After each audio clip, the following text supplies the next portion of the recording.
Let's go!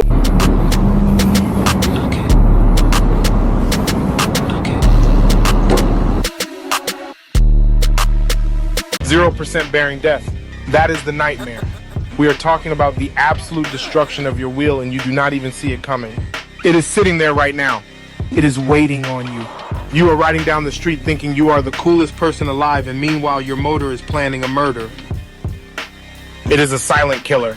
It is like a ninja, but instead of a sword it uses rust and pure disrespect.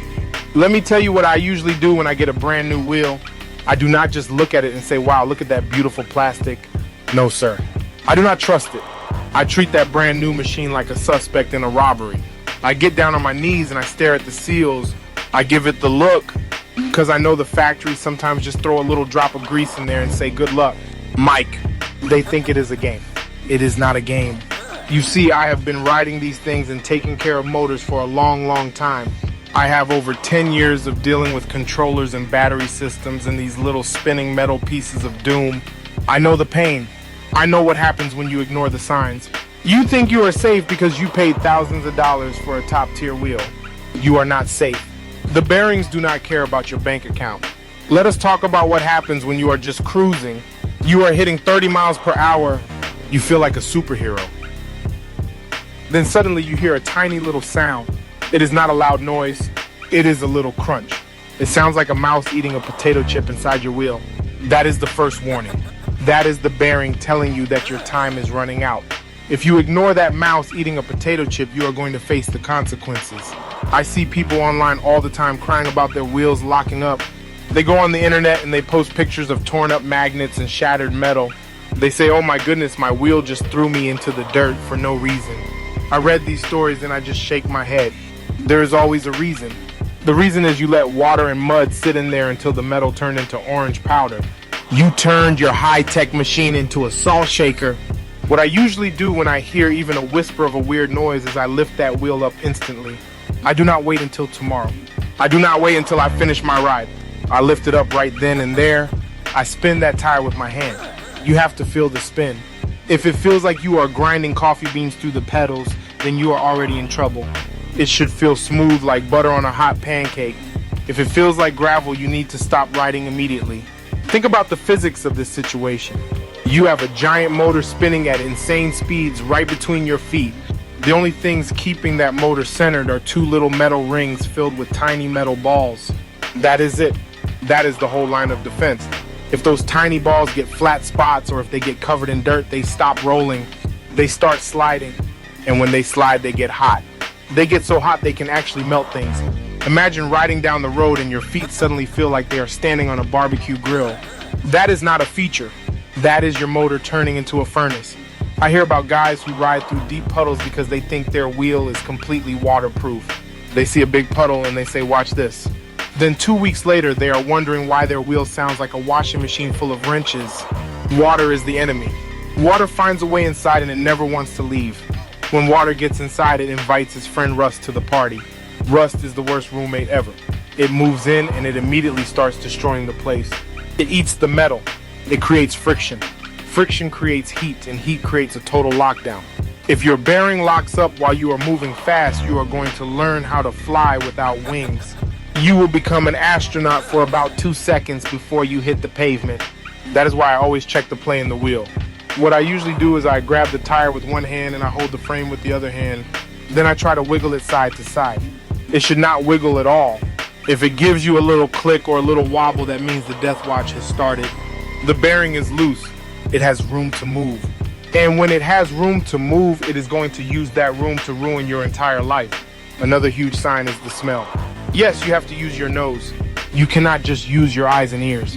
If you get off your wheel after a hard ride and it smells like a burnt electronic toaster mixed with old garbage, that means your seals are fried. The grease has melted out and it is cooking on the hot metal. If your wheel smells like a bad barbecue, you need to put the wrench to it immediately. I know riders who try to fix this by just spraying WD-40 directly into the side of the motor. Oh my goodness, that makes me want to scream. That is the absolute worst thing you can do. You are not fixing it. You are just washing away the last tiny bit of actual grease that was holding the whole system together. You are accelerating the death. You are helping the killer finish the job. You might as well just hit the motor with a hammer.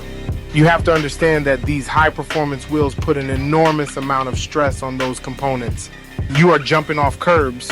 You are dropping into holes. You are riding at high speeds. Every single bump is a hammer blow directly to those little metal balls inside the bearing. If they do not have a thick cushion of high-quality grease to absorb that shock, they are going to crack.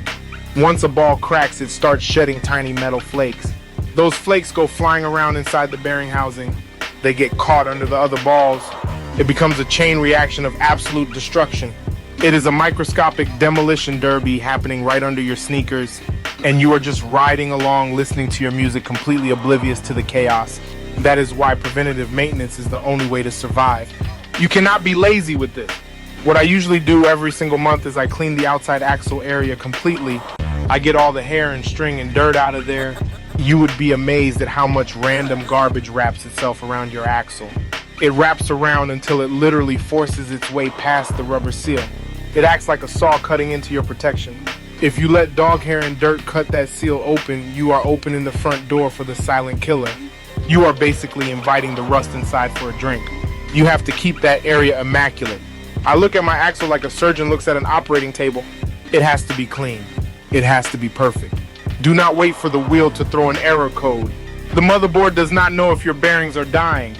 The computer cannot feel the grind. The computer just keeps pumping electricity into the motor until the motor physically cannot turn anymore. By the time the computer realizes something is wrong, you are already sliding across the asphalt wondering where your skin went. Be smart about your machine.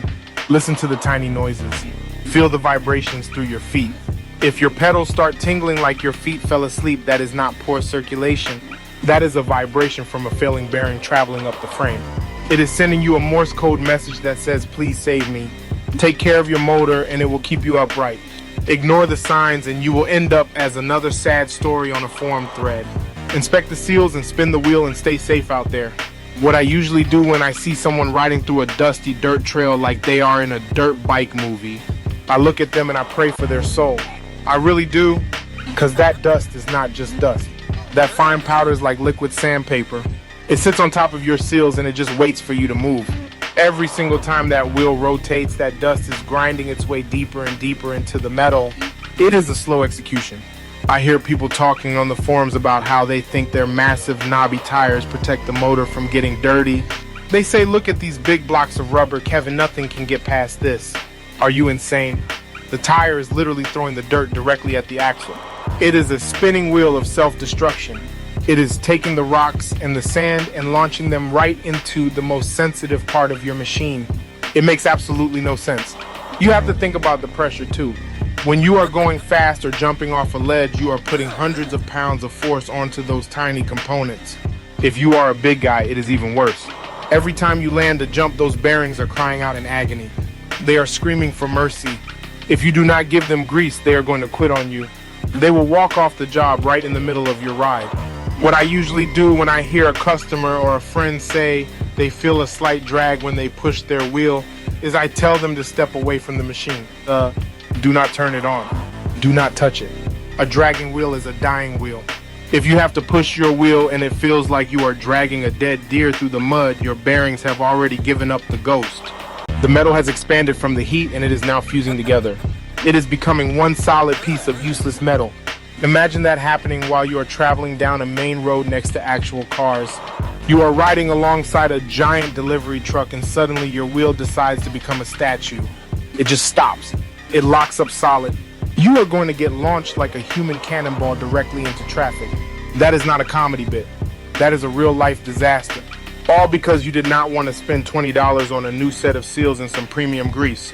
I see these guys on video making tutorials where they take a high-pressure hose and they blast their wheel after a muddy ride. They are smiling and waving at the camera saying, look how clean it is. I am sitting there watching the video screaming at my screen. You are literally hydraulic pressing the water past the rubber barriers. You are forcing the enemy inside. You are paying for your own funeral. What I usually do is use a damp cloth. That is it. No hoses and no pressure washers and no buckets of water. You treat that motor area like it is made of sugar. You wipe it down gently. You do not blast it. If you blast it, you are driving the dirt and the water directly into the bearing tracks. It is like using a battering ram to break down your own front door and then wondering why your house got robbed. We also need to talk about the cheap aftermarket parts.